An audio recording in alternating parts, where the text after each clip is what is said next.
Okay, this video is more for showing how this planter works. This is a Yanmar YPS60 made by Woods. It's got discs in the front, a spiked roller is your drive and gauge, and then a cultipacker on the back, one pass planter. However, you'll see this food plot in my back here, and I sprayed a few weeks ago. I got a great kill. There is a little bit of green coming back, which I'm not too concerned about right now. One pass is not going to do it on this.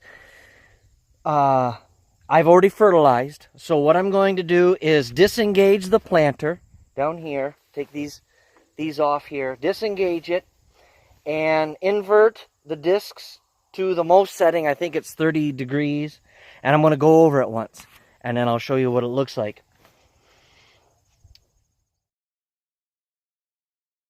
A couple things about this before I get started.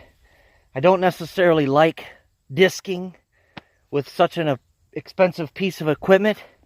However, this is what they make it for, and I don't have to haul two pieces of equipment out here. Does it hurt the life of it? Time will tell, I guess. But they make it for this, and again, I don't necessarily just like disking with such a precision piece of equipment.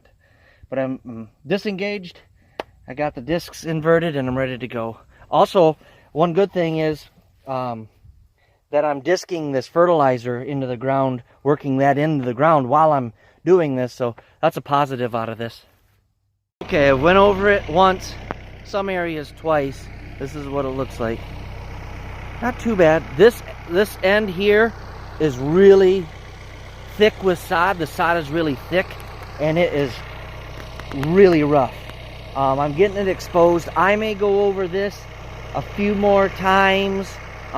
It's taken me about 20 minutes or so. Not bad to go over this once. Now, I will be doing this again in the future, so as long as I can get a lot of the dirt exposed, get some seed to soil contact on here, you know, it's not bad. It's not ideal, but it's not bad. The results will tell us everything, and hopefully I can come back here in a month or so and see what it looks like. But I'll go over this again and then show you, and then get to planting. Alright, I went over this a couple times, kind of, most areas a couple times, but it is, I made a mess. It is rough. It was about bouncing me out of the tractor seat. So it's good enough for what we're doing. I'm going to plant rye, cereal rye, and brassicas. And if that don't grow in here, you know, nothing will. With a good rain, the rain will settle this seed down into these crevices and holes and stuff. And there's pretty good dirt exposed. Like I said, time will tell. You know, in about a month I'll come back and look at it. It's always fun, and the anticipation is always exciting. It's always like a birthday present or Christmas Day when you're coming to see your work after a little while.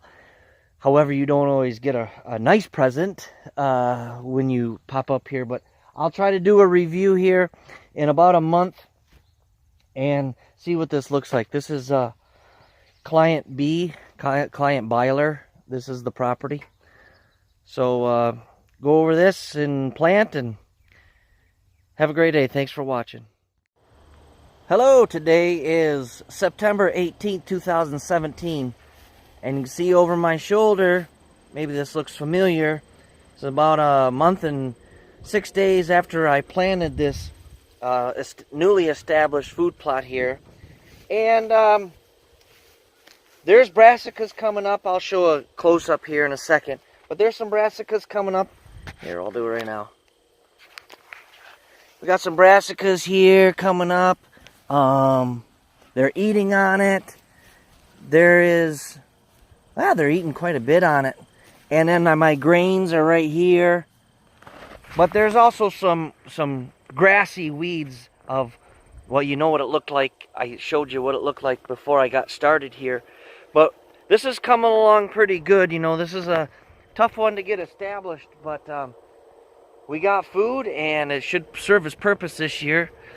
And then next year we will again kill this off. Hopefully I can talk him into killing it off early in the spring, and then we'll keep it killed off, and that will help with a lot of those grasses. We'll plant it again next fall.